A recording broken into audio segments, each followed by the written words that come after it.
లోపలికి పోయినప్పుడు ఇంకొకరు తీసుకోవాలి. ఈ లోపలికి పోతారు కదా నువ్వు అనుకున్నప్పుడు రమేష్ ఏమంటే రమేష్ ఫోన్ మంచిగా అని చెప్పారు. ఎవరో ఒక తీసుకుంటున్నారు అంతే. ఇక ఏం చెప్పాలి మాట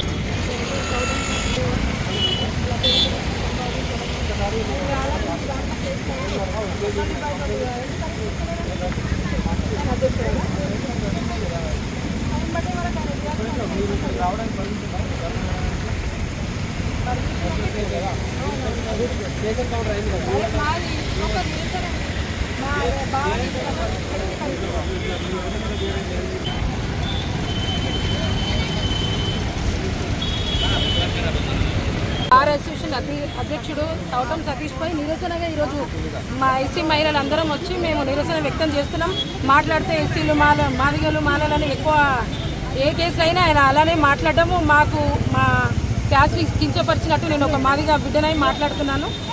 రెండోది ఆయన మీద ఆల్రెడీ ఇంతకుముందే కేసులు ఉన్నాయి 2. అయినా మన పోలీసు వాళ్ళు ఏ చర్య తీసుకుంటలేరు.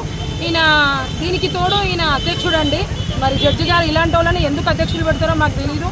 ఆయన అక్రమ దందాలు తెలుసు, ఆయన డబ్బులు కేసులకై వెళ్తే మహిళలపై చేస్తున్న అరాచకత్వాలు తెలుసు, ఆయన భూ కబ్జాలు తెలుసు, అన్నీ తెలుసు. ఆయన ఏ విధమైన న్యాయం చేస్తలేని దళితుల పక్షాన నేను దళిత కార్పొరేటర్ మాజీ జనగామ కార్పొరేటర్ పేరు కవితా సరోజి నేను ఆయన మీద తక్షణమే చర్య తీసుకోవాలని మామూలుగా మేము విచారణ జరుగుతుంది స్పీడప్ చేయాలని మేము ఈరోజు నిరసన దళిత మహిళలందరినీ తీసుకొని వచ్చి చేయడం జరిగింది. కొందరు స్పీడప్ చేసి జడ్జి గారు మాకు న్యాయం చేసి ఫస్ట్ ఆయన పోస్ట్ నుంచి ఆయన డిస్మిస్ చేయాలి.